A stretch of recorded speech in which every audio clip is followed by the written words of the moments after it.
민간 택지 아파트에 대한 분양가 상한제 대상 지역이 발표되면서 집값 안정 여부에 관심이 쏠리고 있습니다. 상한제가 예고된 이후에 오히려 서울 집값이 다시 상승 추세를 보인 점도 부담스러운 부분입니다. 사실상 중단됐던 분양가 상한제가 4년 7개월 만에 본격적으로 시행됐지만 효과를 둘러싼 논란은 여전할 전망입니다. 국토교통부는 투기과열지구 가운데 집값 상승률이 높은 곳과 청약과열지역 등 서울 시내 27개 동을 상한제 대상으로 지정했습니다. 동 단위로 이른바 핀셋 지정을 통해 파장을 최소화했다고 밝혔습니다. 이에 따라 민간 택지 일반 아파트는 내일부터, 재개발, 재건축 아파트는 내년 4월 29일 이후 모집 공고를 낸 아파트부터 분양가가 제한됩니다.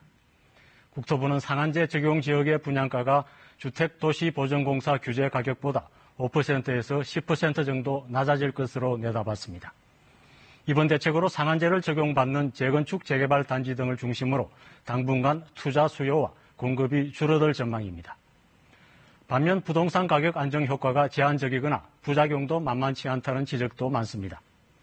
상한제 도입을 공식화한 지난 7월부터 4개월 연속 서울 아파트값이 오히려 올랐습니다.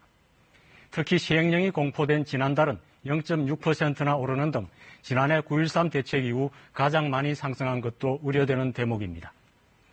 상한제 대상 지역의 공급 위축으로 인근 아파트 가격이 더 오르는 이른바 풍선 효과도 걸림돌이 될 수 있습니다.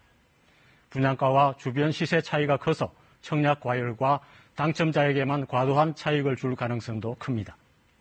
원가 산정의 적정성 논란과 함께 아파트의 품질이 떨어질 우려도 나옵니다.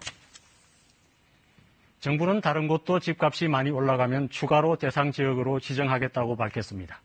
자금 출처에 대해서도 고강도 조사를 예고했습니다. 다소 무리해서라도 집값을 잡겠다는 입장입니다. 이에 못지않게 공급 안정 방안 등 보완책도 고민해야 합니다. 특정 집단이 과도한 이익을 챙기는 문제 등 부작용을 줄이는 방안도 충분히 마련해야 할 것입니다.